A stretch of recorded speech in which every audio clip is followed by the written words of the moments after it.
Which Harley Davidson should you actually get? This is a no BS, straight to the point, how to make that decision. Let's get to it.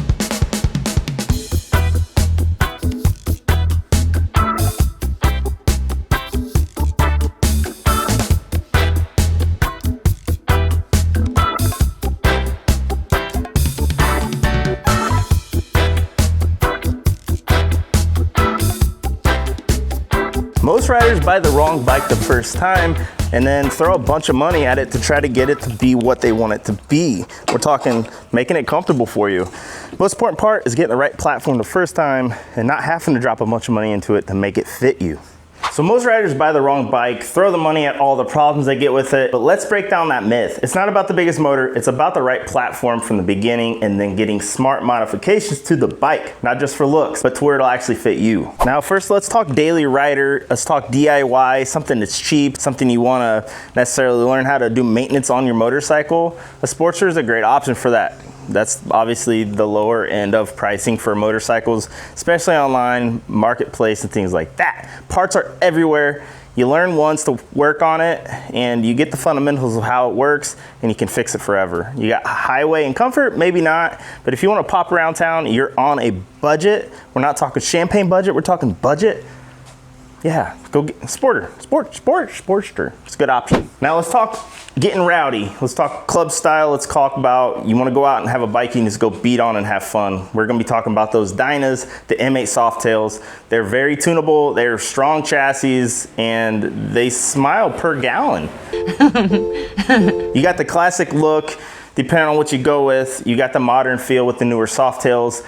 And all day long, you can do a sleeper build, a nice cam, pipe, and a tune on these new M8s, and you have a rowdy little bike that you can go out and have fun on. So yeah, rowdy, fun bikes, Dynas, Softails.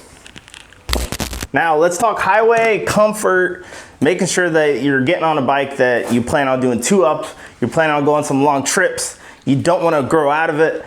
We're talking road glide, street glide, limiteds, whatever you want to call them now, ultras. And the first thing, before you think that you need a really stupid loud exhaust and all this stuff, if you want comfort, is upgrade your suspension first and thank me later, I promise. Here's a few things that people do not think about, and I learned this stuff while I was working in a dealership life for many years.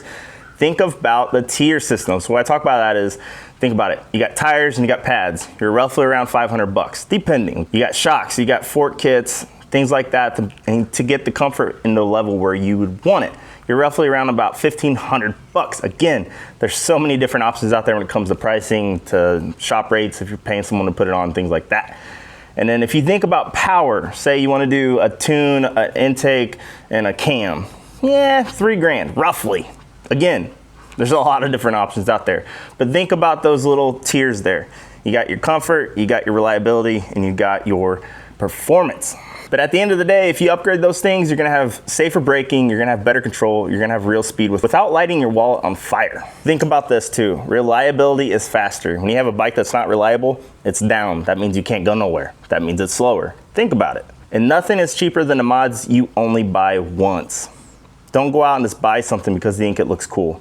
Make sure you do your research, know what you're getting, look at the reviews, talk to people who's had them, and get some real world advice on those parts before you throw them on your bike. End of the day, if you don't like it, you're gonna switch it, which means you're gonna pay more money. Now drop your height, your budget, and what kind of style of riding you are into down below in the comments, and I'll throw together a custom build plan for you. Now make sure you guys are following Ryder Rock for real world Harley Davidson, no fluff, no bull crap, no flex, just results. Go follow me on all the platforms. Oh, I'm gonna grab my bike. Oh, it hurts to get up. What do you get?